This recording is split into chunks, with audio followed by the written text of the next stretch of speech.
শোন, যাবি? তোকে আমি এক রাতের জন্য পুরো 20,000 টাকা দেব। তুই কি করবি? তাছাড়া আমার মেয়েদের উপরে কোনো ইন্টারেস্ট নেই। এখানে আমি আমার জন্য আসিনি, এখানে আমি আমার বরের জন্য এসেছি। কেন, তুই তোর বরকে খুশি করতে পারিস না নাকি যে আমাকে রাখছিস? দেখ, তোকে যেইটুকু বলেছি না, তুই সেইটুকুই কর। আর তোর তো শুধু টাকা দরকার না? কথাটা তো তুই ঠিকই বলেছিস। কি কাজ সেটা বল। আমার সঙ্গে চল, আমি তোকে ওখানে গিয়ে বলছি। চল।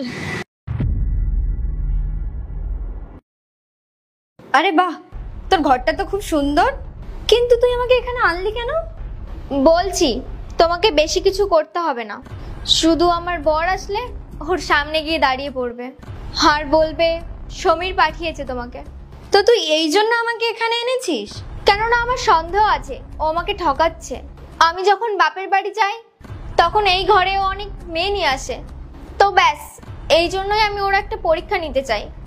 ঠিক আছে, তো এতে আমার কি? তুই আমাকে টাকা দিয়ে দিয়েছিস, তোর কাজ হয়ে যাবে। আচ্ছা ঠিক আছে, তুমি যা হোক কিছু একটা করে ওকে ফাঁসিয়ে নাও। আর যদি তোমার সাথে ও খারাপ কিছু করে তাহলে আমি এই পাশের ঘরেই আছি। আরে তুই টেনশন করিস না, আমি তোর বরের সাথে কিচ্ছু করব না। শুধু দেখি আমার জালবা আছে কিনা।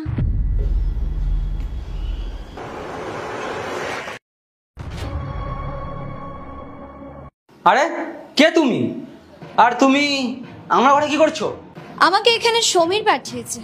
ওই কি, আজকে রাতের জন্য আমিই তোমার গার্লফ্রেন্ড, আমিই তোমার বউ, আমিই তোমার প্রেমিকা। এটা কি বলছো তুমি?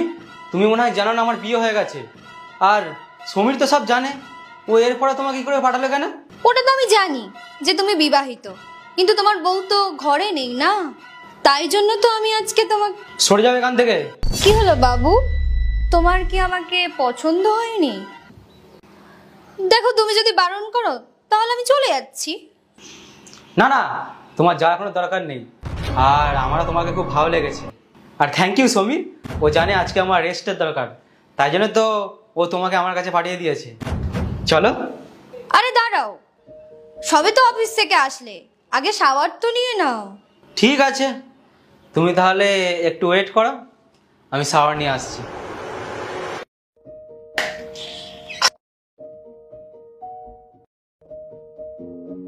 কি হলো? তোর বর তোর যোগ্য না। কি বললো? কিছু না, প্রথমে একটু নাটক করছিল, তারপরে রাজি হয়ে গেল। আমার তো পুরো সন্দেহ ছিল, এইবার তো আমি পুরো কনফার্ম হয়ে গেলাম। আমি বলেছিলাম না তোকে যে আমি সবাইকে পাগল করে দেই? দেখ, আমার